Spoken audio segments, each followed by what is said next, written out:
Hello, beautiful people and fellow winers, and welcome to another episode of A Little Something, the number 2, Wine About with your hostesses, Siobhan Camille.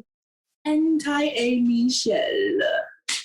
Where sips get real. Y'all know, it's second Wednesday. And so we are Sis Let's Whining, as we normally do. So this one's for the ladies, fellas. Y'all can feel free to listen though.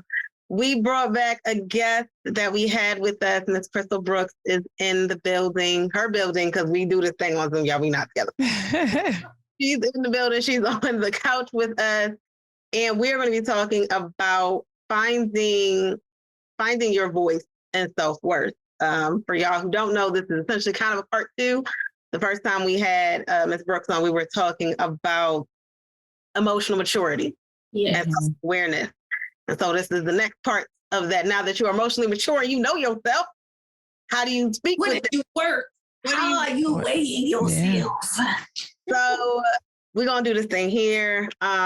If you are listening on podcast, come on over to YouTube, like, share, subscribe. Just get it out the way right now. And grab a glass of your favorite red, white, Pinot de Agua, rosé, whatever tickles you. And join us on the couch, y'all. Hey, y'all. Hey. Siobhan's speech gets better and better every day. I love it. Every week. Yeah, every week. I hope you all are having a productive week. So we're gonna get right into it because we talk a lot, especially when our friend is here. We talk a lot. So jump right into it. For those who don't know, this month we are doing Riesling. Rieslings is one of our favorite wines. However, for all of those who know, I have been on Bring It Down from the wine. So my Poppy Breaks experience is that they're here of some tea. It is in the McDonald's cup, but it's not McDonald's tea. This is homemade. So there's that.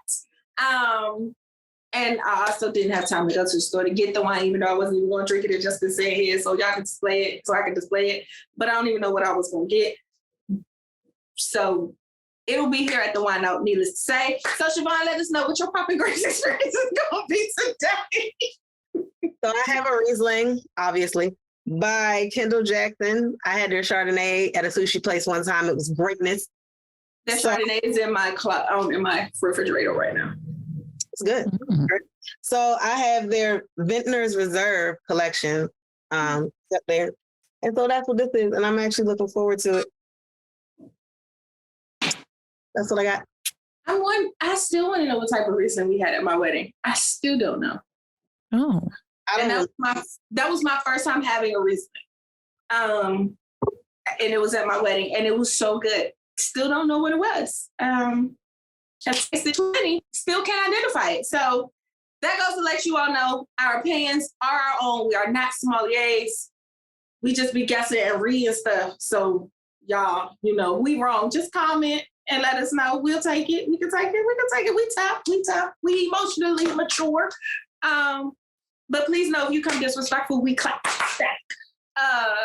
Or you just get deleted and blocked, because that has happened, y'all. That's a clap back. Block next, clap back. Yeah. So yeah. Anyway, jumping right into this. How is Crystal? Hi, beautiful ladies. Thank you for having me back. Yes, of course. So, Miss Crystal, since we've talked, you have been a bestseller. You have been Billboard, Times Square. You have been doing all the things and growing. And I am like stalkerish on Facebook,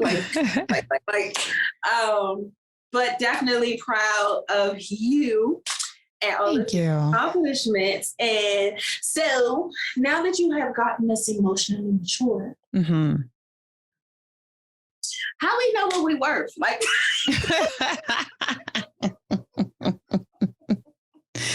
no, really. Like, what are some things that when people start thinking about self-worth, what is this to me?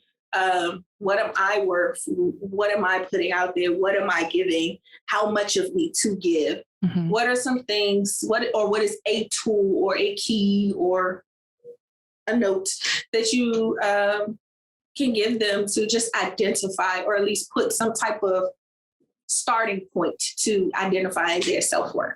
Yeah. So self-worth, honestly, when you start to not care what people think or say about you, right? I think a lot of time as women, we get caught up in what is the friend going to say? What is quote unquote social media going to say? Right. And when you literally get to a place of, I don't care what they're going to say, I'm going to do what I'm supposed to do. No means no. That means that you have actually found your voice. Again, we do get caught up in the trying to get the approval from other people, which means that your voice is tied up into other people. But the minute you say, I don't care what they say, what they think, is the minute you know that you have actually found your voice. You have done the work. I'm like, oh, that felt good. I don't care about their opinions. What? Turn up.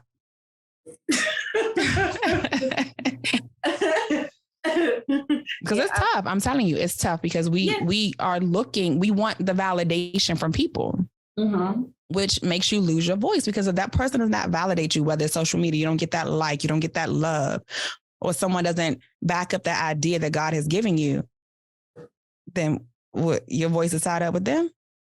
Yeah. You start second guessing and trying to figure out other ways to, what if it's not going to work? We definitely understand that just in building this in itself, because, they're lying. Like, what? Well, that's not a popular genre, or, that's not, Black people don't drink wine. That's a lie. That's a bullheaded lie. Like, that's a lie. And things like that. So definitely finding your own voice is important. Mm-hmm. And then, I'm sorry, I just wanted to say, and then just identifying where you lost your voice, right? Okay. I think that's also important because if you don't know where you lost it, then you're going to always, again, seek the validation. But once we look in the mirror, do the work that I told you I'll do the first time, to do that work, then you're able to see and know, like, okay, I know I lost my voice when I was a little girl. Maybe I was searching for something and someone shut me down. Maybe I asked a question and I felt less than. Once you identify, now you can work on that to then know I will never be put back in that place again. But it's going to take a self-reflection, a self-reflective moment to say, oh, that did happen to me. How can I be better in this? How can I not try to be a perfectionist, or how do I not shut down? You have to identify to then find your voice. Yeah. That was deep. Siobhan? Frozen again? Because y'all know I got my computer got issues. No, you weren't frozen. I saw you do this. That's my thought thinking. Just. Okay, so Siobhan, you got something? I feel like you are you? Oh, you didn't open it yet? Because I felt like you was. I did open it. Oh, you was enjoying it. Your judgment. Oh, she on like her third round. No. I was like, no, I thought so.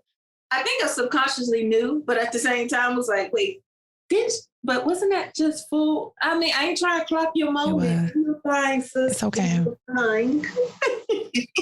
Don't take my voice, Michelle. Don't take my voice. If my voice wants to be silent and drink this here Riesling, it will be. Don't take my voice. What was that movie? Be silent, be still. Scream. Yeah. Scream. Have a voice. Have a voice. Scream in front of the rooftop. Yeah. No, so okay, so you were emotionally mature. We figure out where we lost our voice. Now what? Now what? And I think for a lot of people, and I'll speak for myself, the now what is the question. Okay, I know this was the issue. I know why I did it. I know this is the issue. Now what? I think sometimes when we have to speak up for ourselves or find ourselves or be confident in who we are, the now what becomes the bigger issue, because where we do seek that validation, now we can identify this issue. Now I want to do this, but I want to do this the right way. For most. Now, there's some people who go, I want to do this, and I'm just going to do it, and whether right or wrong, y'all going to live with it. Right. And I think sometimes that's not necessarily a bad thing, because maybe that's when you're like, okay, look, I know this ain't it, and I don't know where it is, but I'm going to do this. And if I mess up along the way, somebody come and tap me and say, hey, you try it that way instead. Trial and error is a thing, y'all. I'm a big person in trial and error. I've tried and errored a whole lot of things. And his name was flying up today. We will not talk about that. Yes, but I will say I have been able to find my voice in certain things. So in a professional, let's say someone at work, professional scene, professional arena, let's give a scenario, you know, we can use this. Minds. You get a report back because you know how much work you've done on yourself to fix your tone, how you've talked to people, however your facial expressions don't necessarily hide it very well. She's and your confidence can then be looked at or misconstrued as arrogance, condescending, and power hungry. What are some things that you would say to the person who is getting that type of report, but that is not who they are genuinely? What are some things that something that they could possibly do to possibly even tweak it, but don't touch it at all? So without losing that voice of them being their authentic self. Yeah. So a couple of things. You can evaluate the situation, right? Okay. Take a step back. Let's see how this came across, because sometimes our tone can be taken the wrong way, right? However, also look at the person that's saying it to you, because if they don't have a voice, if they are a certain way, they're going to always try to snatch away who you are. So I always say, look at both sides. Just take a minute, take a step back. Okay, well, did I say that wrong? Because sometimes we can say things wrong. But then the flip side is, well, why are you trying to take my power away? Because I didn't say anything wrong. I am being direct. I am a boss. And that tends to happen, unfortunately, to Black women. They think that we come off too aggressive, or, you know, what we're saying is, oh, it's confrontational. What is it? It's intimidating. How is it intimidating? Because if I was a man, you wouldn't say that. If I was a white woman, you wouldn't say that. But because I'm putting my point across and I'm doing it direct, because especially at work, there's no sugarcoating. Because Bob is going to say whatever he's going to say. Sally's going to say whatever she's going to say. But why is it that when it comes to a Black woman, now we're aggressive, now we're intimidated? We're saying the same exact thing. So always evaluate who it's coming from, why it's coming from that person. But if it's something that you can tweak, like, okay, well, you know what? My tone was a little, all right, I had an attitude that day, right? That's when the self-checking comes in. Because sometimes we might have had a bad moment. Like, dang, that was a little, all right, let me fix that. You know, Bob, I apologize if that came off that way. This is not what I meant. However, here's what it's supposed to be. Like, your message can still be the same, but just change a little piece, but don't change who you are. Don't change your voice, because I need you to be who you are. And that happens in the workplace where they do try to silence us. And I'm speaking on Black women, and specifically because it happens to us all the time, and we are Black. We's Black. And I've seen it. I have seen it. When I was working, I'm like, the girl said what I said. But because it was little Sally, it was taken differently. Now, I'm queen of facials, right? Because sometimes, you know, I got to fix my face. So I try to be conscious, and I'm like, what? Okay. Hey. So try to do that. Here's a tip. When you're talking to your bosses or whoever, because we're talking about work right now, right? Smile when you say it. Hey, Bob, you know, today, you see the difference? If y'all watching this, you can see you're saying the same thing. Yeah, pop over to YouTube. But it's that same, hey, so I noticed here that the report was this way and I submitted it, right? But if you go, hey, look, hey, Bob, so the way that report that I wrote it, you see how all that changed? But put a little smile on your face. Again, I'm not telling you to change who you are, but sometimes you're going to have to, you got to play the game. When we talk about work. Yeah. The other thing I will say, this is what I've learned in my days and my years, is know your audience first and foremost, because there are going to be people in your job. I am her, she is me, we are one, that don't want all the smile. I need you to get to the point. Yeah.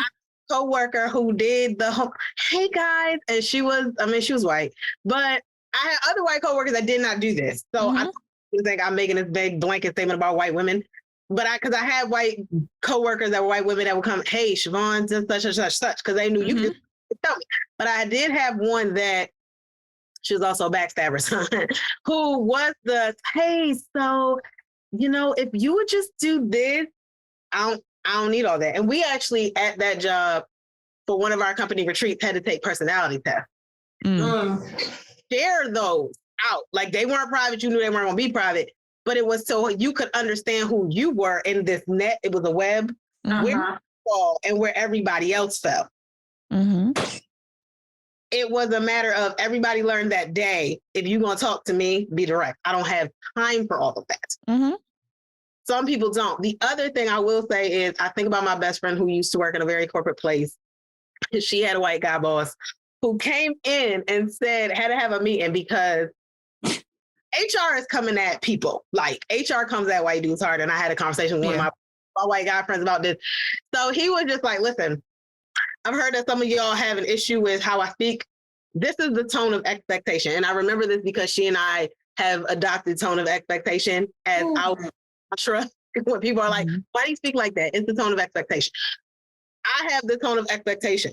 I expect these things from you because we're all adults. If you don't like my tone, I apologize, but I will maintain my tone of expectation. So I don't even think necessarily that it's just Black women. I think what it is people feel comfortable trying to throw us under the bus. Yeah.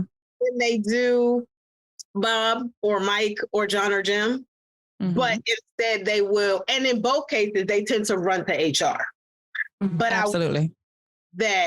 Or with us, they tend to be more confrontational because I know what situation Michelle is talking about, so I know what's going on there. And it went the way that it did because you're Black, and they also looked at it as a peers thing instead of a boss thing, and so it was that. Whereas when it comes to white men specifically, and I don't really know what white chicks go through, but white men specifically, people just run to HR. Oh, absolutely. Hide behind HR instead of doing it to them, doing it head on. My thing is, and I agree with everything because that was pretty much what I told her when she told me. I was like, look at you and see if you really, and you may have to adjust. Now, my number one thing with anybody, especially when you're talking about having your voice, is know your audience. And that goes to self-worth too, right? Like, absolutely. Like, if I know that no matter what I do in front of this guy right here, because he's a misogynist, it's not going to be worth it. I'm not going to engage. I'm not. If I know that I'm talking to a Klan member, I'm not going to talk to the Klan member. I'm out. Like, there's no point in us having this dialogue. Definitely agree. I know that when it comes to all of this, you do have a choice. So even outside of work, right? Because sometimes we're going to have to pull the HR card too. I'm just saying. I think we are afraid to do that. Oh, I don't want to. Like you said, they go right there. And Black people go too. So I don't want to make it about the race thing, but some people just go straight to HR. That's who they are. I had to learn that when I was in corporate America. Oh, you want to play? I'm about to play your game. So now HR, because now I need to document the things, right? That's why we have to CYA at all times, because they would try to throw you under the bus regardless of who it is.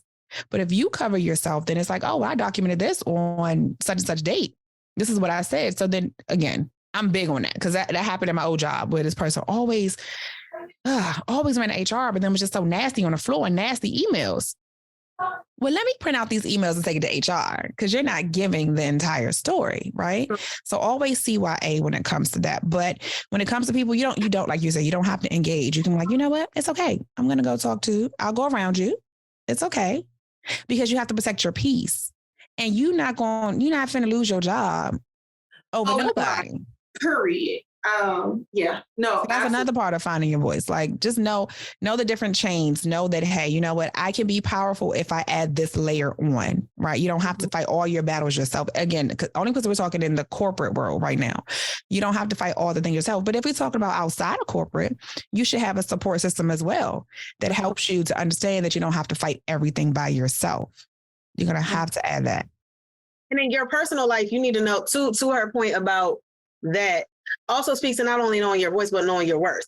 Mm-hmm. Worth more than sitting here and having a conversation with a brick wall. I'm not, my time is worth, even if I don't have self-confidence, and I say this that's a personal thing, and that's a whole one for another time, but even if I don't have self-confidence, or everybody wants to tell me I don't have self-confidence, I value my time. I have confidence in my time, and I'm not going to waste my time. Mm-hmm. So, and that can go personal and that can go professional. Mm-hmm. Even if you are the person that everybody underestimates or doesn't want to be around, know your time. Know that if you're in a relationship, this man or woman, but we cis less wine, and so God, I'm talking about God, hetero, cis less wine, and because we are hetero on this couch, okay? So, wasting your time, lady, it's time to be like, I'm going to take my time, reclaiming my time. Remember that? We gonna reclaim. That's a deep one. I know the t-shirts got packed away. I know the hashtag is died, but the point still remains that you can reclaim your time. You do not have to give your time to everyone at all. Yeah, that is true. That is deep. But some women, because they haven't done the work to know their worth and their time, they're going to settle for whatever they have. Now, they will complain about it, but they won't ever move from that situation. And so that's when it gets a little tricky, because yes, your time is very important. We think that we have forever to live, and we don't, right? But we get so caught up in the, oh, well, maybe I can make them see my worth. And now this goes for a job or a relationship. You can't make nobody see your worth. You can't. You can do what you need to do. And if they don't get it, then okay, I'm quick to be out. I'm gone, because my time is valuable, even down to what I charge. So the women that, entrepreneur, all the things that you have going on, charge your worth. Don't let nobody tell you, oh, it's too expensive. Oh, I'm just not for you. Next. Don't bring your price down. That goes for your job. If you want to raise, and it's things you can negotiate, go negotiate. When you go for your interview, negotiate. That price that they're showing you is not the real price. It's okay to negotiate. Know your worth. But we are scared to use our voice in that realm. So that goes for work, that goes for personal, whatever it is, you're going to have to speak up for yourself. Because if you make yourself cheap, people are going to give you pennies. You can't, I'm about to throw shade at somebody. You have to know your worth, right? Even if everybody else is telling you, well, you don't have a degree, so you don't have a worth. You do. You still worth that job that's going to pay you 3 times more than the one that you currently got. Because you can't be that. And to Crystal's point earlier, sometimes your support system going to be there to tell you, know your worth. I'm throwing whole shade for those who don't know right now at Miss Ty Michelle. Yes. She did. See my hand right here, because let me tell you this. Y'all know how many times I was told that I wouldn't get certain things because I don't have a degree? That I wouldn't be anything because I don't have a degree? Yeah, I'm doing better than those that have a degree. Let me tell you something. But what if I would have listened to them? Who are they? People will always project onto you what they feel about themselves. They want you to be a certain way. They want you to fall in line for what they have done. However, you're going to have to believe in yourself. It's going to take work. It's going to take some full-on faith. Full on, okay?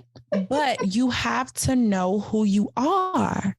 But it's a process. But you're going to have to surround yourself with people who are in the same boat as you. Okay, because if you are, look, I see the faces. Come on. Because if you're around, let's do some numbers. If you want to be a millionaire, are you going to hang out with somebody that makes $1,000 a month? No. Who are you going to be with? The mindset is different. The levels that you go to, who you should be around. I'm not saying to get rid of old friends. Like, okay, people kind of weed themselves out anyway. However, if you're trying to get to another level, you're going to have to be with people who are doing better than you so you can grow. That's important. The people that, if y'all on the same level, y'all gonna always be right here. But here's the thing. Here's the trick to this. This is the part that people don't want to talk about. When you're on the same level with your friends and you start to go here, oh, she acting different. Why she doing that? You better come back down here. No, ma'am. I'm going to keep elevating. You can come out with me. We can grow together. But that's also a piece of people trying to silence your voice because you're growing. But if you want to grow, if you want your voice to grow, if you want to be better, you got to change your circle. You're going to have to add some people that's going to push you. Because if you're around the same people, then your voice is just going to be, you're just going to be low. We talk about that all the time. Find a circle where people are going to push you and not assuming that everybody that questions you or challenges you is a hater. We have been there. We literally just had the conversation. Everybody in a hater. No, definitely. I mean, since I'm since Siobhan, you blasted me on the Boxwood one, so I figured it was only right to blast you on it.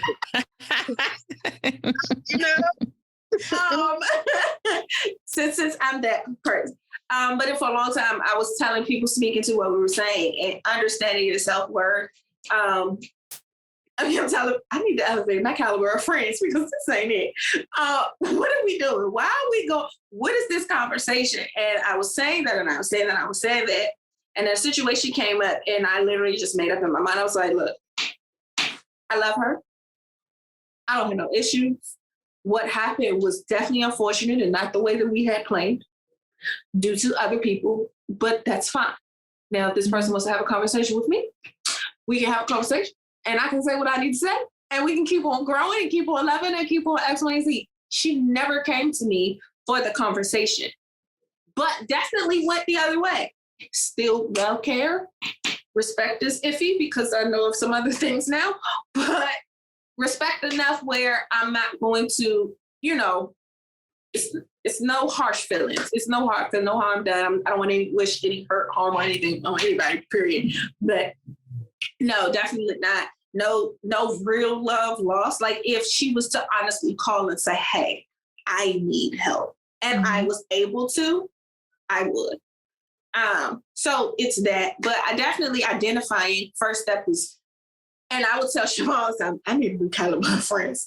This is not going to work. This is too much. Why? I didn't go through this in high school. Why am I a full-grown adult just now getting into the drama? What is this about? So now, circle extra small, like small. Like what? Who? So I would say with that really quick, when it comes to your circle and when people start to just disappear, right? That is just God removing, because the level where God is going to take you, certain people can't go. And he will reveal the things to you and it hurts. And it's like, what is happening? Like all this drama, like God, what? But if the person is supposed to be in your life, there will not be all the chaos. And maybe you didn't see it before. Maybe it's starting to happen because you're about to elevate to another level. But when you elevate, I pinky promise the people that were there, they're going to start to disappear. However, there will be new people waiting for you as you go. And then people are going to support you on a level you can't even imagine, because the old folks had to go. They had to weed themselves out.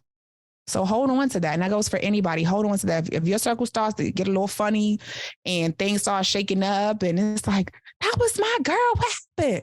Sis, there are people waiting on the other side. They're there. And I can say the women that I met last year, speaking from experience, it's all no new friends. Yo, these new friends? What? Those friends is a lie. That's what they were saying. Because they will take you to, and again, I still have my other friends. Like I'm not, we're on different levels, but the people that are not here currently, they had to go. And God is like, no, they're not. No. Where I'm taking you, they cannot go.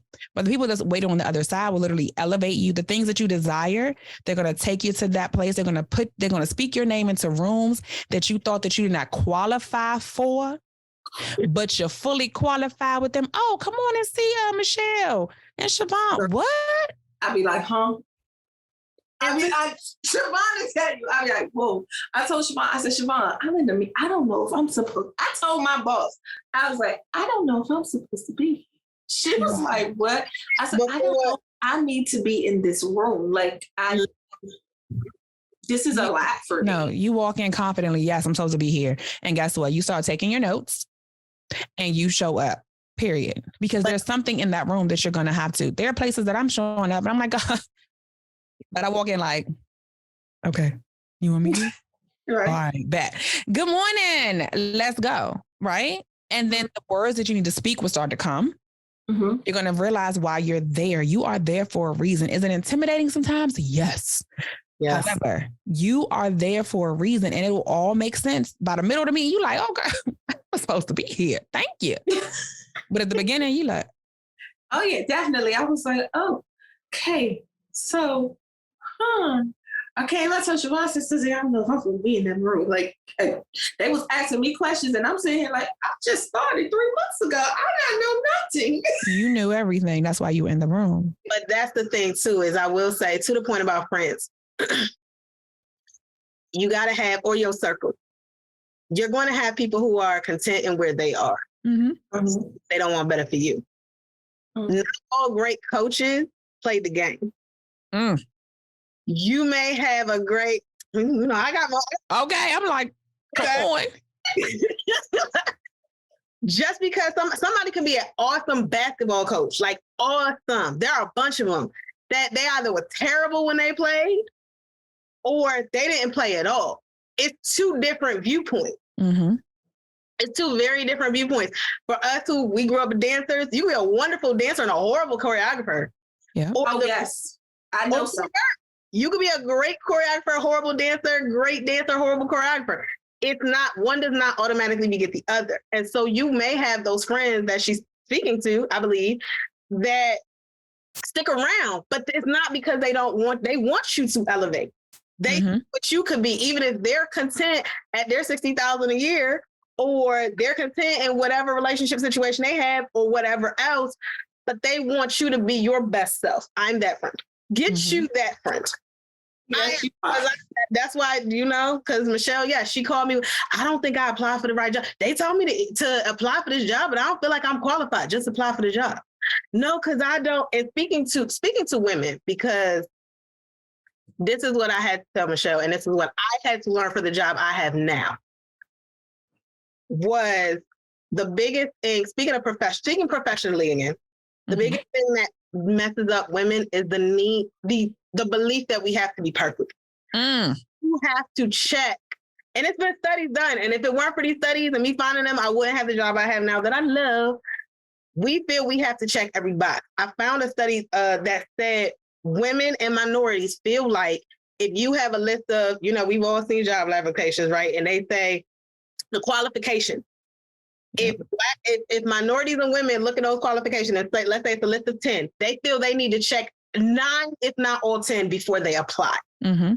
On the flip side, men, especially white men, but men in general, will be like, I got 4, I got 5, that's good enough. And they will apply. And that's part of why they get the job. They don't necessarily check all the boxes either, but it's easy to get the job when you're the only candidate in the room. It's easier when you're one of 5 because everybody else, and then you get that.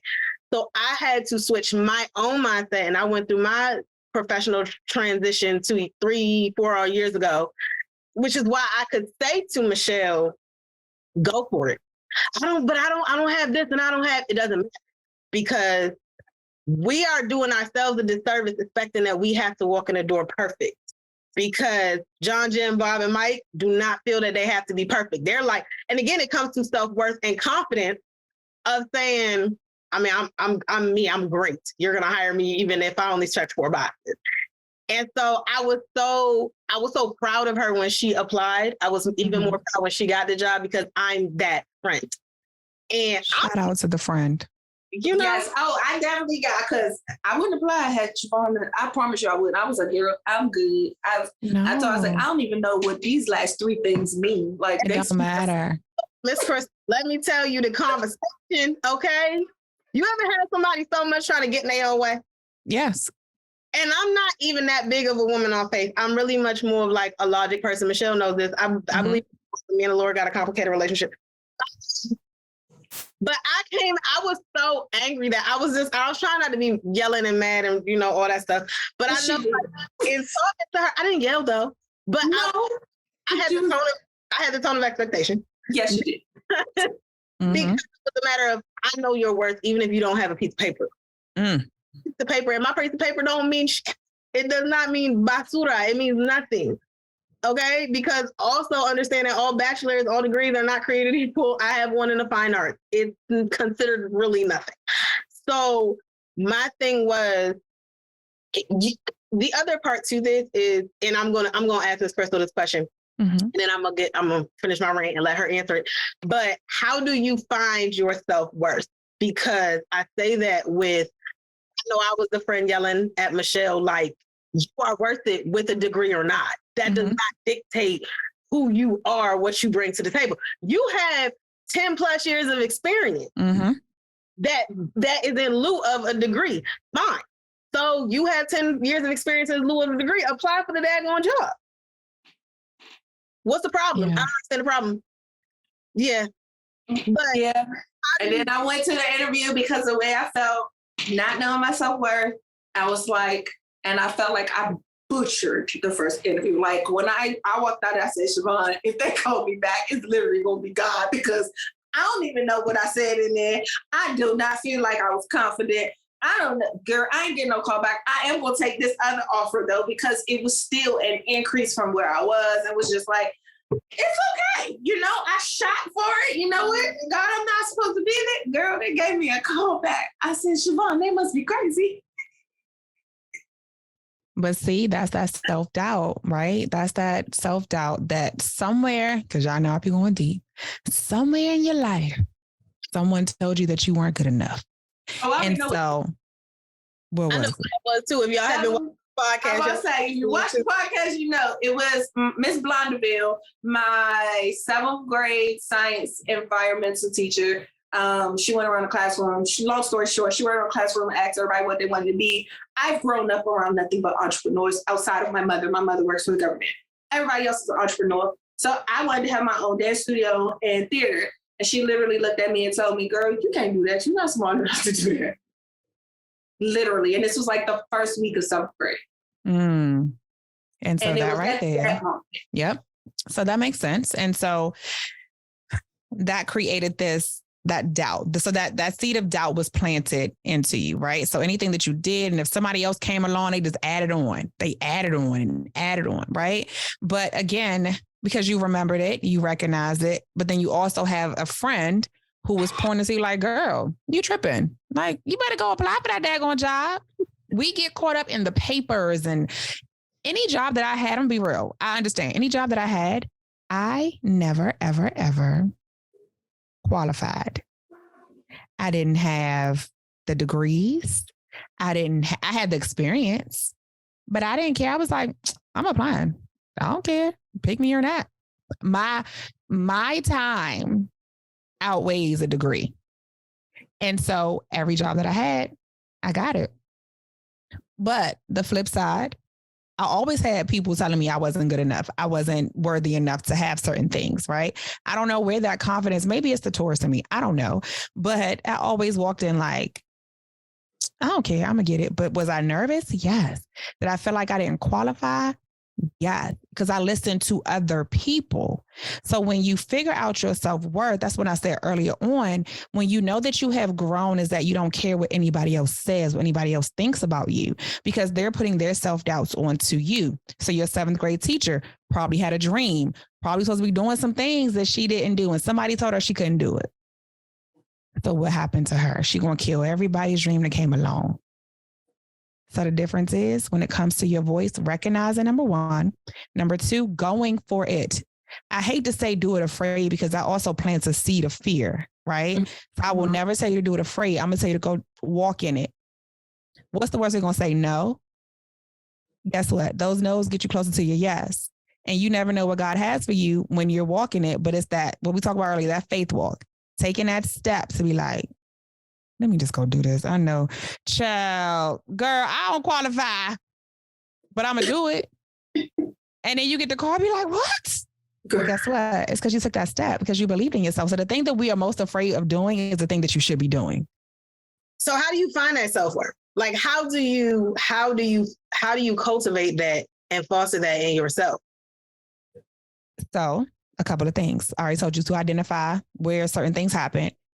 Surrounding yourself with people certain people, not everybody, because you got they might infiltrate. Discernment right? is you got to use discernment. But doing that work and be like, you know what can I do different? How do I want my life to look? But that means taking a chance on yourself. But you're going to have people that are in your ear like, girl, just go do it, right? Because we cannot do all the things by ourselves. So you need a Siobhan in your life. You need a Crystal, because you call me. If you would have called me, girl, let me fill this out for you.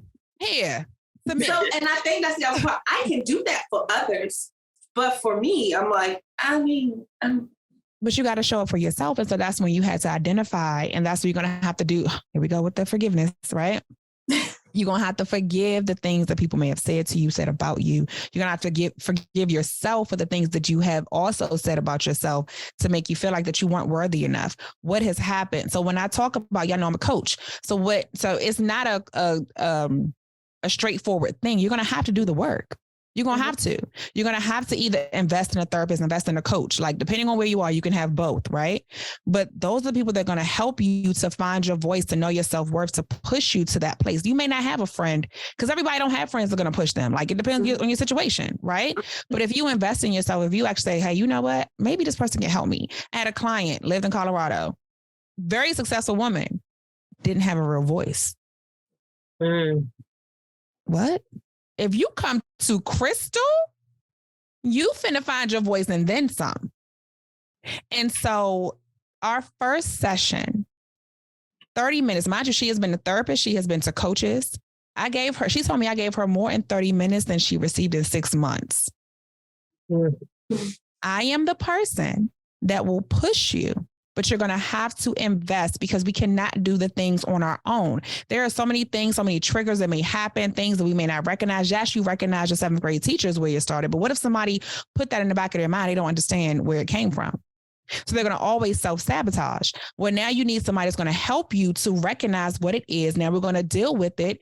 And then you're going to see the fruit of you saying, hey, that wasn't about me. That was about them. That was their beliefs they're putting onto me. That wasn't about me.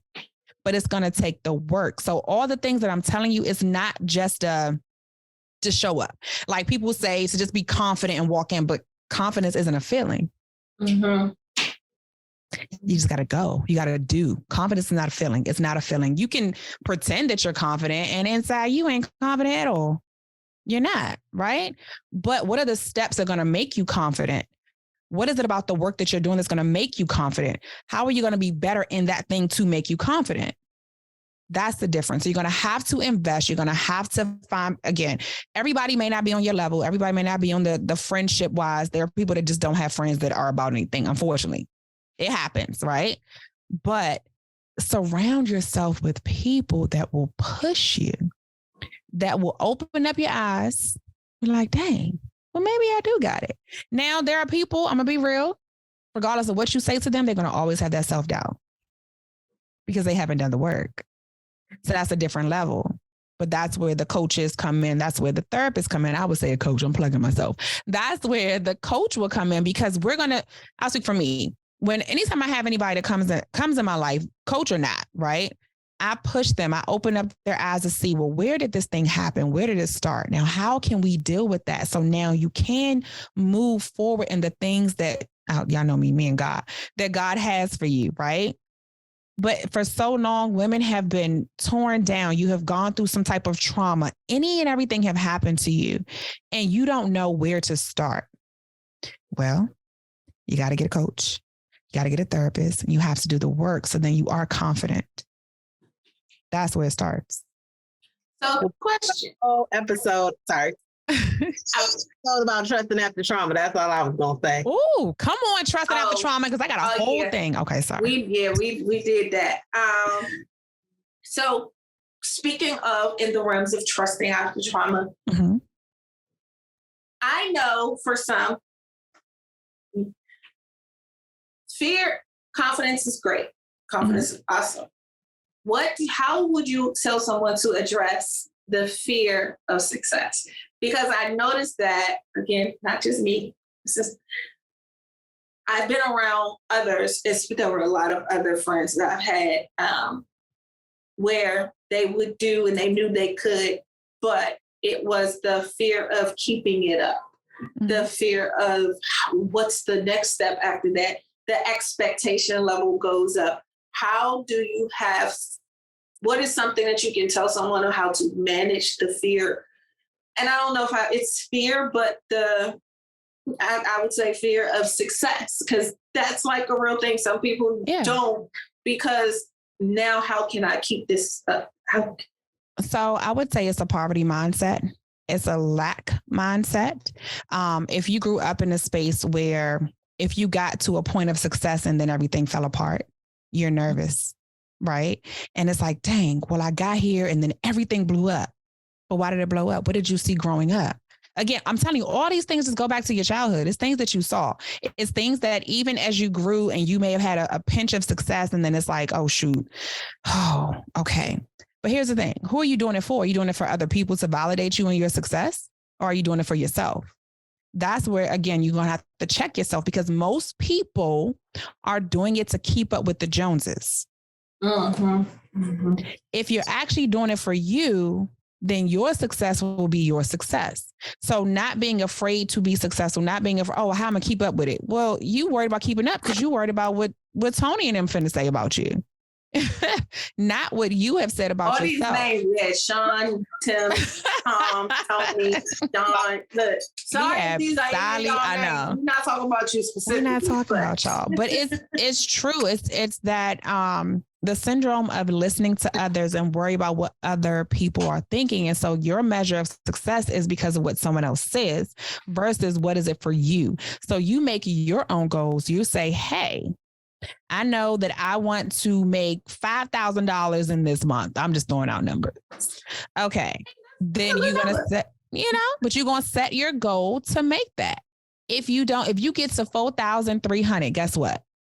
That's still something. But if you're worried about, I hate to go back to social media, but that's what happens. You put all that stuff on social media. I'm about to do this and do this. And you don't make it. Oh my God, I failed. Did you fail? You mean online said you failed? Because you're putting too much pressure on yourself. So for the people that do have that fear, okay, how can I keep up? Ask yourself that genuine question. Are you asking for you? Or are you asking for other people? And when you take a moment to step back and look at it, our success is usually measured on what somebody else thinks or says about us. Because if you tell somebody that you want to make a certain amount or whatever it is, and then you don't, then you miss it. Oh my God, what are they going to think? Okay, how can I keep up with that? Well, what are they going to say? But even in success, to that, you just gave me, thank you for coaching me in this moment, because I just had a moment. Because mine isn't that, but I realized my fear of success is attention. Because my fear is like, and it's a double-edged sword for me, which is a lot of stuff. I'm a very contradictory person.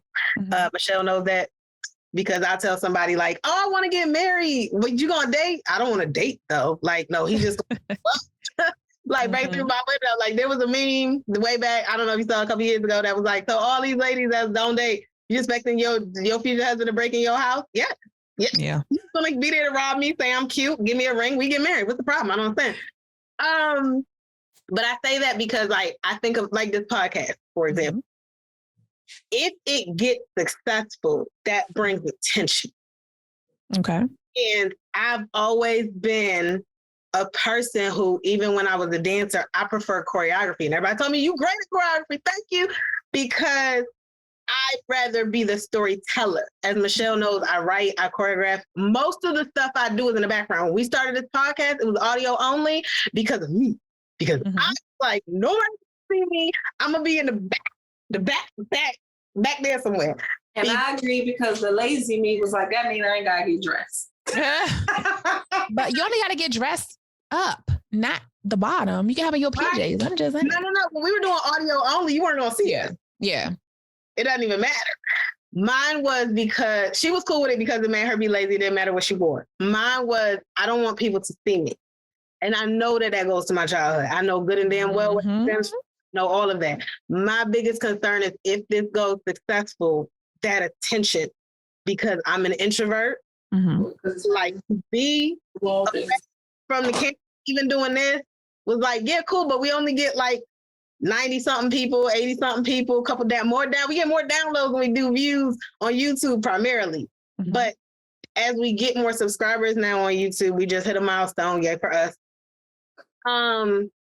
It makes me anxious because all success isn't even necessarily monetary, I guess. And so I guess I'm speaking to the other people like myself that my biggest fear is attention. And I want to be successful. And if I could be that millionaire that nobody sees, because there's a bunch of millionaires in the world people don't even know exist. Yeah. If I could be one of them, I'd be like in heaven. But if this podcast goes where a lot of people have told us it could go, should go, whatever, my biggest fear has been the attention because it's front facing. You know what I'm saying? So I just say that to bring up, another level of people who are afraid of success, because it's not always necessarily a monetary. It may be, if your fear of success is, you have a fear of success because it means attention will be brought to you, or you have a fear of success because it means that you will be you will have to move, and you've been comfortable in Chicago, but you're going to have to take your behind to Dubai. You know what I mean? Like whatever that may be. I guess that's my come to Jesus moment in this. So thank you. Yeah. You're welcome. So I will say, believe it or not, I am an introvert as well. And I'm the background person. I'm my nonprofit. I was in the back. Who fit to speak? I'm not speaking nowhere. I'm ahead of people come in. I don't want no attention on me. I'm just doing what God told me to do. And that's kind of it, because again, same thing, childhood. I didn't want the attention on me. That's just not who I am. But the flip side, so let's speak about you, because I'm about to have a coaching session, right? So yes, it's your turn. But you being in this space where you wanted to be in the background, you didn't want to be out front, but you now being out front, somebody needs to see you. Someone needs to hear you. Somebody else's breakthrough is tied to your obedience. So when you are growing, when you are speaking, the things that you are doing, somebody's like, oh my God, who was that Siobhan? She just helped me, right? So it's bigger than you. It's not about you. It's about somebody else. So by you taking that step, by you being the introvert, but now you out here in these streets and you're like, oh my God, the podcast great, blow up. But what if God needed to use you in that moment to help somebody else because you spoke up? If you keep staying in the background, people cannot have their breakthrough. And that is the key. So the things that we go through is not about us. Yes, you're going to heal from that little girl. This is actually what you don't realize. It's actually helping you heal, because you are now finding your voice. You are now in the front. It's like, dang, I don't want to be out here. But God is like, nah, I got something for you. Come on out front. It's going to be a person. I'm telling you. Dang, Siobhan said something. I actually saw her face, and she done helped me. And this podcast done helped me. What in the world? And so when it comes to me, again, y'all, people be thinking I'm loud. I'm like, no, I'm really an introvert. Like, I don't really like to be out here in these streets. But the elevation that God will put you on because you are being obedient, because somebody, I'm going to say it again, somebody else's breakthrough is tied to your obedience. And so if I didn't write this book, I wouldn't have all the opportunities that came up, 10,000 podcasts, radio show, all the things. But this girl who never wanted to be out here, and the people that have had a breakthrough because I open my mouth, because I'm showing my face. And you're going to start to see the levels and be like, dang, God, you want me to do what? But I don't like to do that. And God's like, it's not about you. I don't like people. God don't like people. I don't like people. I don't like them, but I love them, right? I love them. I love them. I like kids. I'm not a full introvert, but I'm not a full extrovert. I'm a half and half. So I ain't even half and half. I'm for real. Like Crystal Brooks can be in her pajamas in the house and do stuff behind the scenes. However, God is like, no, I got work for you to do. I don't necessarily want to be like doing all the work behind the scenes, but I don't want to be necessarily in the front. Like, I'm good with being in the middle. Like, I'm good with like being on the stage and the back. The issue is where I'm comfortable there, because I have some ability to break things down, to do X, Y, and Z, to do certain things. I'm going to cut you off. Y'all hiding. When you're comfortable, you're hiding. But you know what? I had a moment just right now. Just say, right. Let me tell you, we're going to have you on more, Miss Crystal. moments. Like I'm having a moment. It might be the Riesling. It's me and the Riesling, okay? Because hearing Michelle say that, I know I think that's the push. You know what I mean? She's like, I'm good on the stage in the back. Mm-hmm. I'm like, I'm good on the stage in the back, but I prefer to listen, I choreographed this piece. I don't want to be in it. Matter of fact, I had a piece. I've had 3 pieces that I've choreographed over the course of my life that I had to be in because something happened to a dancer that I was like, Jesus, I don't want to do this.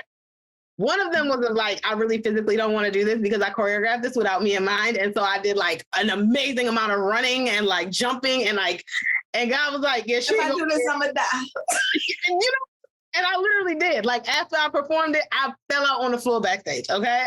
My kids were there. They saw it. It was real happy. But I'm thinking, even hearing Michelle say, she's good on the back. And I'm like, yo, I'm good in the balcony. Like, what are you talking about? Like, I'm in the soundstage. But I think that's part of why I'm starting to understand why we have this together, this podcast, and why we have the friendship we do, because I'm good in the back. I'm good off stage, but I know that like you, I'm a helper. You know what I'm saying? Like I'm gonna make it happen. So even when she was like, I want to start a podcast. Well, I know the podcast ain't gonna happen if I don't help because it's Michelle. And she'll be here on this podcast today. And then in 3 weeks, she'll be on something else. It won't never happen. And it's actually a really good idea. I support that idea. So let's make that idea happen. And then it was like, okay, because I said in the beginning, so you want a podcast? I figured out, no, we should do it. So you come on with me. We doing it, then it's audio only because I know, that's fine. That's fine. And then what happened? You know what happened, Miss Crystal? We started doing in colors, which was like every month we would do it this way that we do now regularly. And the editing time was so much faster that I was like, yo, and I said, the boyfriend, as everybody knows him, we're going to have to just do next year all in color because it cut time. I can't I'm stressed doing it my way. God, Lord Jesus. Look at that. Come on come on, Jesus. I'm stressed doing this my way. I'm tired. It's taken away from me. It's taken away from you. It's taken away from all this stuff. It's ours. Whenever we do it in color, it cuts all the stuff I have to do in like, not even half, like ridiculous. Like cuts 90% of it is out the way. I can edit this and get it up in like an hour versus like 9. We're going to have to do it all in color. And he was like, you don't like being, I know I don't. She said that. She was like, you want to do all of them in color? I said, we're going to have to because I can't keep, it's not sustainable. The audio only way. It's not sustainable. It's not. I can't do it. I can't keep doing it. So we went or whatever. And so I think this works because I'm like, yo, I'm way good in the back. And she's like, now you gotta come to the front with me because fine, I'll come on stage with you. But if I come on stage and that puts me in the back and that pushes her to the front, you see what I'm saying? Like, and then I feel like we keep doing this where, like you move, I gotta move, you move, I gotta move. So what did I say? I said that somebody else's breakthrough is tied to your obedience. Didn't I say that? And then you just have a moment of saying, oh, you was doing it God's way? Because when we do it our way, it'd be a lot. It'd be a lot. It'd be a lot. Right? It'd be a lot. But when we surrender to the thing that God is, listen, because y'all already know. Okay. But when we surrender, when God wants to push you and he's going to put you with people that's going to, hey, we're going to push together. We're going to do this together. Now we're going together. And then things start to become easier because guess what? You're together. So you're finding your voice. Michelle, you're finding your voice. Are we doing this together? Are we growing together? Oh my gosh. What's about to happen? The #1 podcast? What? Because you are moving together. You are supporting each other. When others may tell you that you can't do it, you shouldn't do it, this ain't going to do X, Y, and Z, but y'all like this. Y'all not listening to the naysayers. A doubt may come in, but it could be a day that, Siobhan, you are having a rough day and Michelle picks you up and vice versa, right? That is where God has you. So while y'all was trying to be in the back hiding, did I say y'all was hiding earlier? Didn't I say, come on. When y'all be trying to hide, God is like, no, I need you to go forward. Because think about this. I wouldn't have been on here twice if y'all weren't obedient? Who are we helping with this podcast? Look, pass the collection plate. We just celebrated 2 years. We just hit 100 episodes. This has been definitely a milestone. It's moving forward to be a milestone year for us. Hitting 2 years, hitting 100 episodes, hitting 100 genuine organic subscribers. Yep. And not buying them. Yep. And we've gotten those, as I'm sure you have, those emails. We can help you with your. Yeah, and it's like, no, thank you. I don't want bots. I want real people. I want real people. Now, it's like, okay, so we got the 100. Now we get these people to engage. Like, so it's still growth out there. And I will say that's the one. Siobhan knows she's my friend that I go, she's not going to tell me necessarily what I want. She's going to tell me what I want to hear, but she's going to tell me the real stuff too. Yeah, that's what you need. Listen, if you call me, if anyone. Okay, so my friends can tell you. If you call me. Crystal, I feel like we a lot alike. We are. There's no sugarcoat. I'm telling you, if you want something watered down, don't call me. Don't even call me. Why? Because you're a Taurus, I'm a Cancer. We won't play that. We don't play because why we got time? Who playing? Like, if you want the real answer, I'm going to give it to you. If you want the fake answer, call somebody else because I can't get somebody else to do it because it ain't me. But I am that friend. I don't care. Yeah, no. And the thing is, but I'm never disrespectful. I'm going to tell you what it is. And if you don't like it, I don't care. Because I want to make sure that you're going to be better. You can never say that Crystal's going to tell you something that's going to make you not better. So if you at a point where you better, what happened? Didn't I tell you that 3 weeks ago? Okay. Know what I'm saying? Because see, the Taurus got the horns, y'all, and we Cancers got them pinchers. We come with the crap. We here. So I get it. We here. Yeah. I ain't got time for that. But yeah, don't call me if you want me to, honey, the ice cream is just wonderful. No, get up.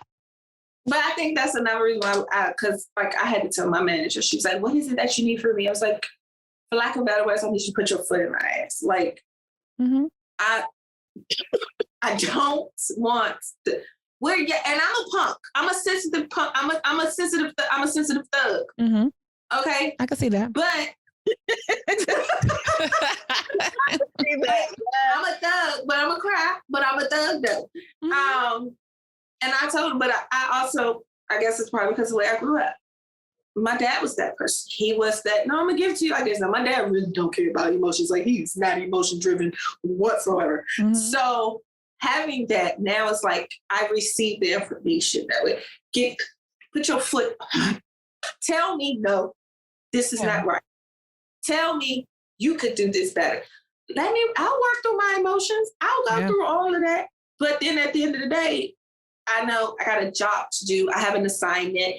There's work that needs to be done. And this is how you're going to do it. Mm-hmm. Even if I don't like it. Mm-hmm. Yeah, you don't got to like it. And us, I don't know, Cancer, you may be the same. But we don't like people to tell us that we did something wrong either. I'm just saying. Because we'd be like, what you... All right, let me go do this. Okay, okay. I'm normally the one that's telling you about yourself. You can say about me. Yeah, attitude. We like, how dare you? How dare you? But then we work through it, right? Now we cry. We thugs and we cry too, right? Be like, all right, what they say? Let me go do this. But then it makes everything for the better, right? Like depending on who you're talking to, it's not a bad thing. You're gonna have to grow, and in growth, you're gonna be uncomfortable. Completely. Well, I would say Taurus is because I've known a couple. Mm-hmm. We do the same. I'm a May Taurus though. I'm a May. If it's April, they don't count. Okay. I don't know what's the difference. I know that the Taurus. Crazy. I know when you tell them they wrong, they go storming through the China shop. They knocking everything down. They don't want to hear that. Mm-hmm. Cancers, when you like, yo, you messed up, we go right in the shell. Because that's where we go stay. We will go in the shell and we will be here. And I do that. Like we had a conversation literally like last week. Or 2 weeks ago for the culture 100th episode.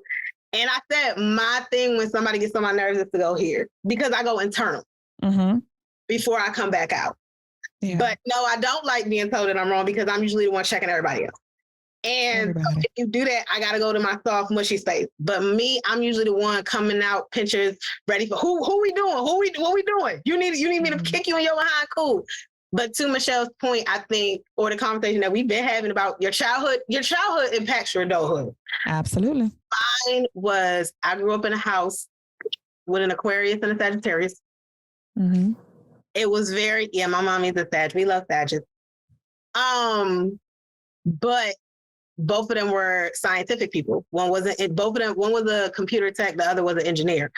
So there is no sugarcoating in science, man.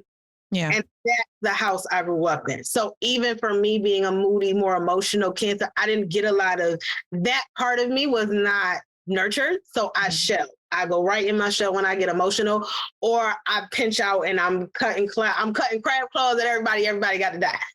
Mm-hmm. But I think that's why we get along. We make this happen. And Cancer, we want the best for everybody. We also the mothers. We're the mothers of the zodiac. We want to nurture and love everybody, but put your foot in your behind because we want you to You gotta do better. I get it. Same. That was a lot of things. I think for me in childhood, I was always protecting others. Me too. Right. And so that's what it boiled down to. So when it comes to, I can tell you all the things about yourself, but you come telling me something. Wait a minute. I don't like that. I don't like how it feels. But I'm at the place now. It's funny. Even more recently, I'm at the place now of, I'm now all of a sudden I'm surrounded by a bunch of Tauruses. Like I wasn't before. I don't know what this is, Jesus. Okay. It's like looking in the mirror, like, who are you talking to? I'm talking to you. Okay. We talking to each other, right? But it's that's how I talk to people. Okay. Mirror came up. Yeah. And I was like, all right, well, hold on. Let me take the advice. Let me actually be quiet. Cause we like ready to fight, right? Let me be quiet. Let me actually do what they said to do. Oh, that's a different ball game. When you actually listen and then do, changes your life. So for anyone listening, if someone who is giving you the good advice, not no shady advice. Yeah, we're not talking about no shady shit. Okay, just want to make a disclaimer because everybody ain't right. Use your discernment. We saying in the good, healthy circles. The healthy zones.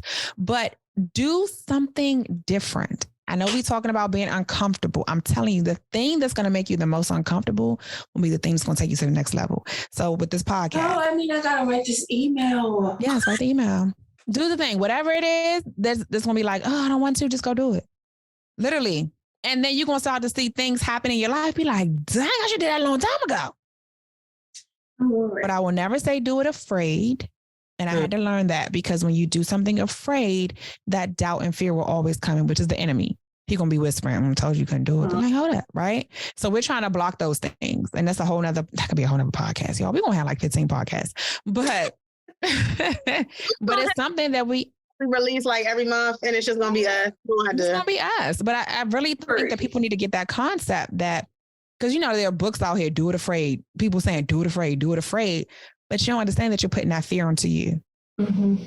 And that you won't be successful because everything you do now, you're doing it afraid. And you're creating a level of anxiety and stress that doesn't have to be there. Doesn't have to be there. Yeah. Do it afraid. Just do it anyway. That's what my mom used to say. Do it anyway. Yeah. Because what is it going to hurt? You going to get a no? You heard no before. I think no don't kill you. And that's something that I try to implant in my children. And I try to let others know it's okay. Well, no is healthy. Yes. Because the word no is extremely healthy. No. And we have to, we don't like the no's.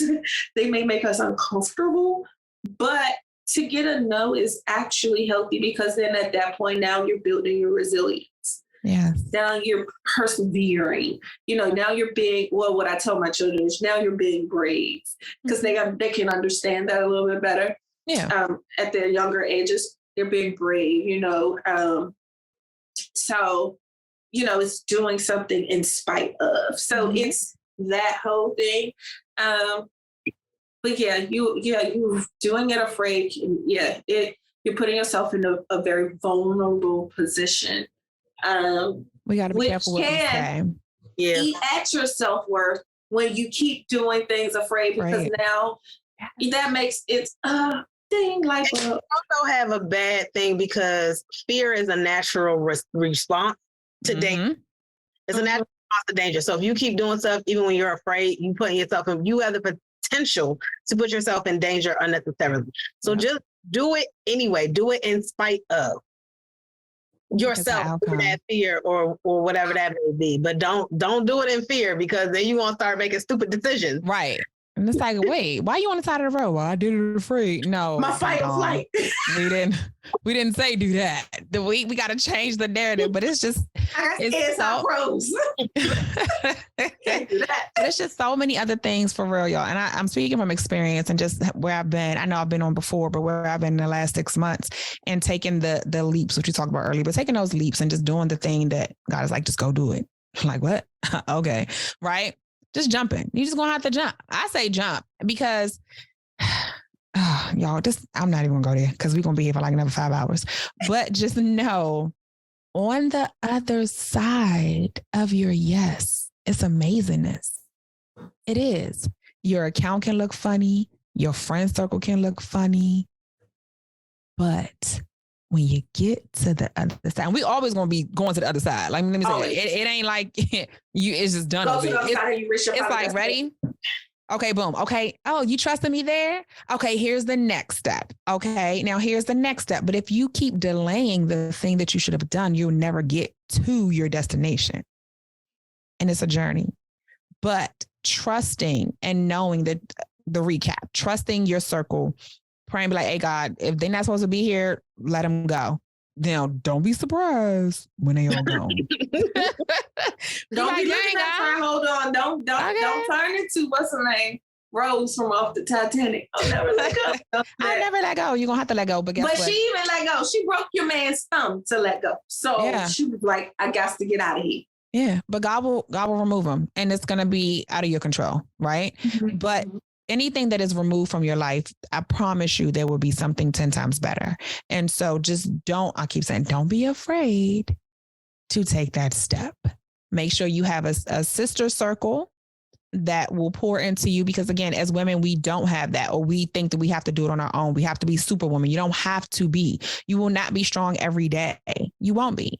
Okay. Get the help that you need. Get you a therapist, get you a coach. Guess what? We go to the doctor, we get our hair done, our nails done, our pedicure.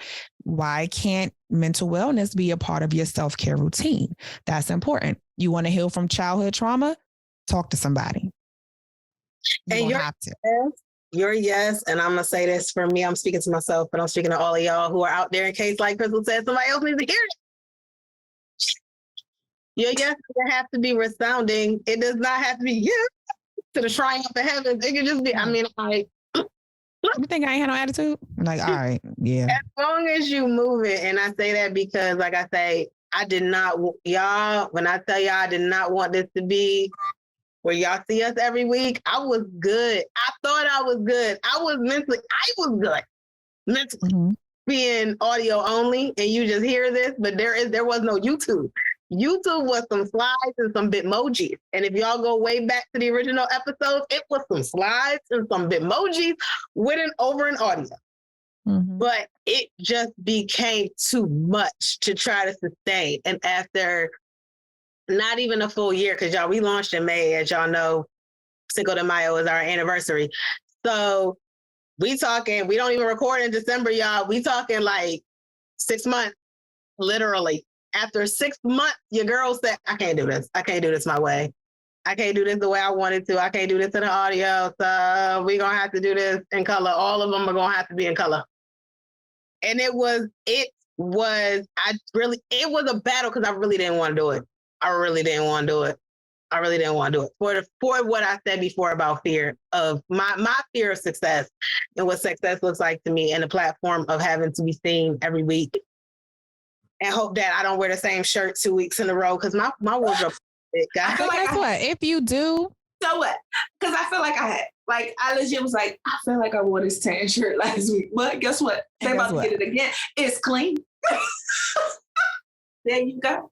That's my only thing. That's my last thing to say is just your yes does not have to be resounding. It can be begrudgingly. It can be a begrudging yes.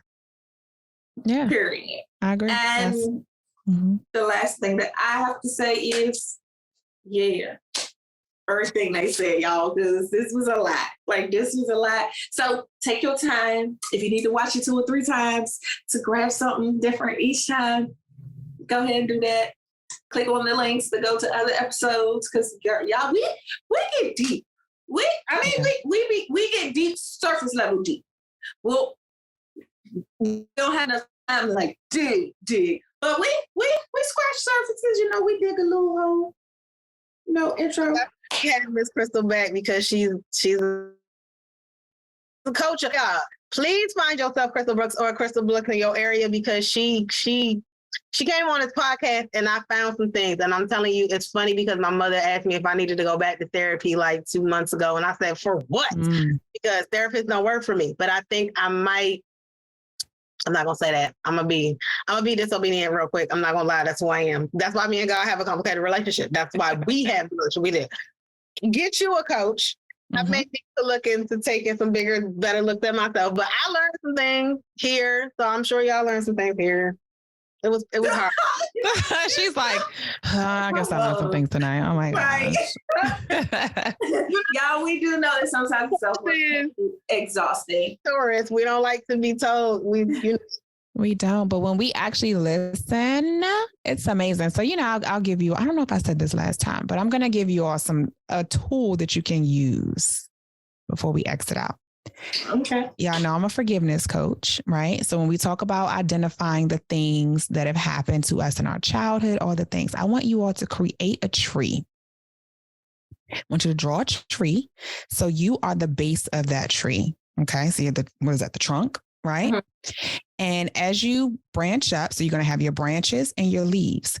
On the branch, I want you to put the person's name that you need to forgive. The leaf, I need you to put what they did that you need to forgive them of. So if your name has to go on that branch and the leaf, please put your name on there as well. That's how you're going to start to open up that door to forgiveness, to start to heal. Because if you don't identify it, you just holding on to it. If something comes up and trigger you, what you doing? Did you do the work? Did you identify what I can have on you another episode, because that just raised a whole nother question in my head. Yeah. What if you don't know? You will know. Pause. That you don't know what they did or who it is? Is that like, what if you don't know how, like, what if you don't know if you have, like, you think you have, but you don't know if you have? So when you start to write it, I had a client that did the same thing. Oh, I forgave him. Okay, do your tree. All of a sudden, all the things started coming back. So you know that you have not forgiven is when you start to write that thing out, even if you saw the person in public and your pressure goes up, you have not forgiven them fully. You can pretend all day that you forget, I forgave them, I ain't worried about them. And you see them and then all of a sudden you get hot. You're like, hey, no, you didn't forgive them. So what work are you actually going to do? The first step is to identify and be real and don't be fake with it. You might have a big old tree, but that's okay. That's what I'm leaving y'all with tonight. I don't even think mine would be a big tree. I think it's going to be one branch with a whole lot of leaves. I don't know if I got any other branch but one. And it's going to like, what do you do? It's like one branch and like every leaf is on that branch. Like, but it could be deeper. I'm telling you, when you actually start to do it, you'll see. You will see. And then things are going to pop up because now things are starting to come back. I had to do this. I'm not telling you nothing that I didn't do. And so you will start to see. And it's like when you think it's one thing, like, dang, I forgot about Lord Johnny. Oh, he done did. And I mean, go deep. I don't care if it's elementary school. I don't care if he threw some sand in your mouth, whatever. Right? But I want you to go that deep because you don't know how that thing can trigger you later on. So if something pops up later and you're like, wow, I don't like this sand. Well, Lord Johnny threw sand in your mouth. Did you identify that thing? Something so small can trigger something as you get older. See, now I just feel like I'm going to be a walking trigger. No, but you're not going to be a trigger, but it's identifying it. So now you can actually do work. And then that's when you come to Coach Crystal to help you. When I was saying, I was just like, it's another layer to our first episode with you, which was the emotional maturity and self-awareness. That self-awareness. Yeah. Because once you get that self-awareness, you can find your voice and self. There we go. Booyah. And on that note, ladies and gentlemen, wait, I don't have no class. Cheers to that. Oh, cheers. Oh, I mean, it's glass. It's just thick. I don't know what you want me to do. I didn't hear it. Oh. Still heard nothing. Heard nothing. No, it must be like, you know how sometimes I can't hear you because your voice goes so high? I guess mine is so, can you hear that?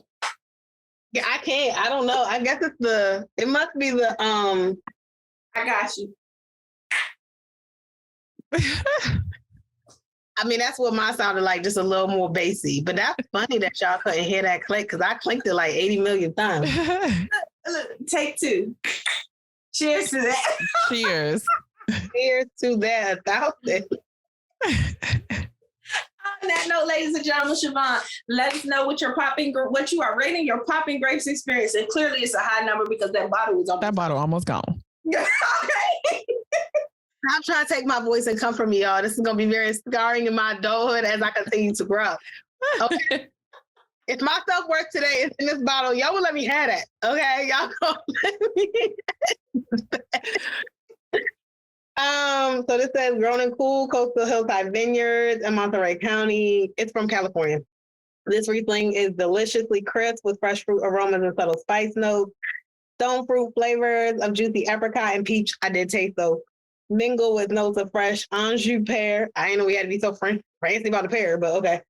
Scented with just a touch of jasmine. I did this. It is 13%. It's 13% ABV. That's why you feeling it. Okay. I know why I'm feeling it. And I told Crystal before we started was I went to the gym. So you know when I go to the gym, like come in, I take a shower and I prep for this. So I haven't eaten anything, drank anything. I haven't even had water. This has been my water, y'all. Oh no! So you absorbed everything.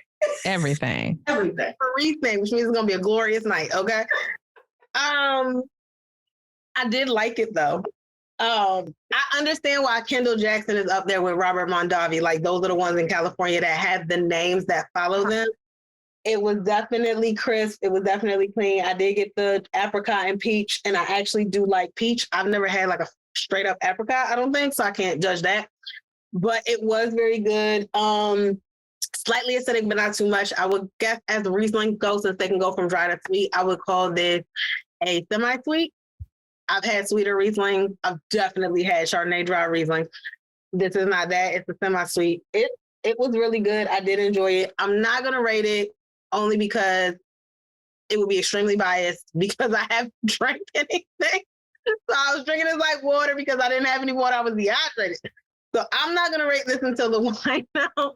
But I will say that in an overall, I think it was good. It wasn't like I drank it and was like, oh, geez.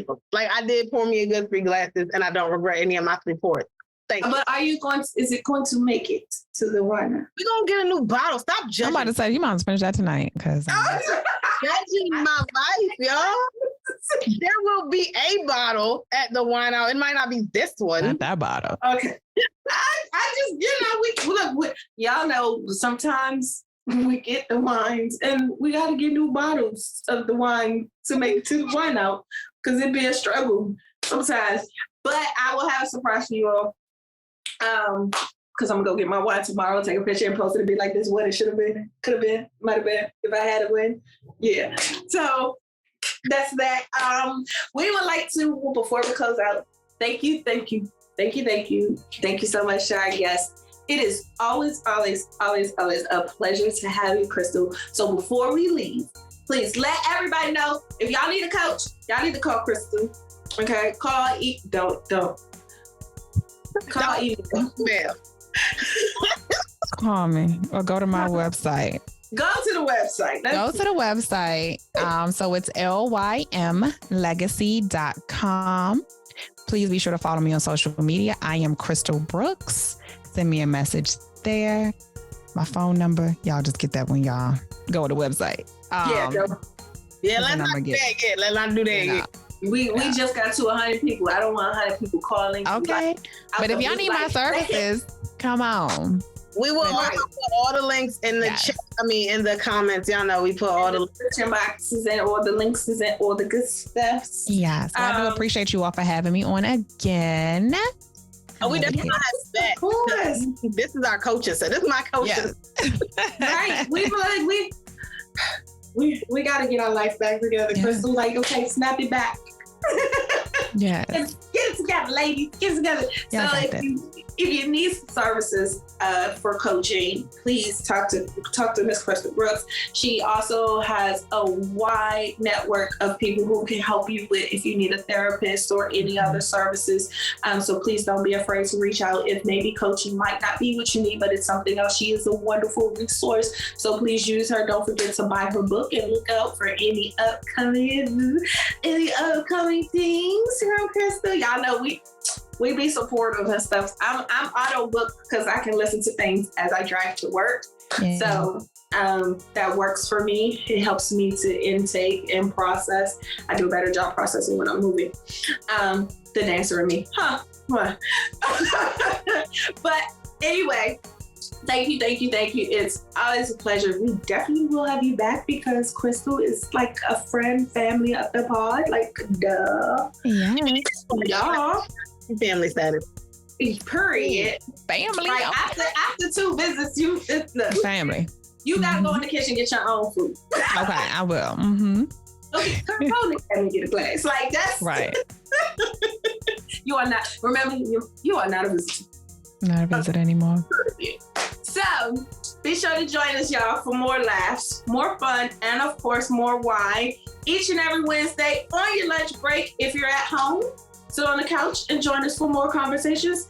Comment, like, subscribe, tell a friend to tell a friend to tell a friend. Have a conversation, a healthy, debatable. Let us know. We like to talk to y'all. Interact with us. Talk to me. Talk to me. Tell me your thing. Okay. I went join us every last Saturday of the month for our live wine tastings. Y'all know that's when we get together and answer all the random questions from our wonderful bowl, and we taste all of the wines that we've had for the month, and it's always a good time. Again, always a good time, and you never know what to expect. And remember, as always, there's nothing wrong with a little wine or a lot.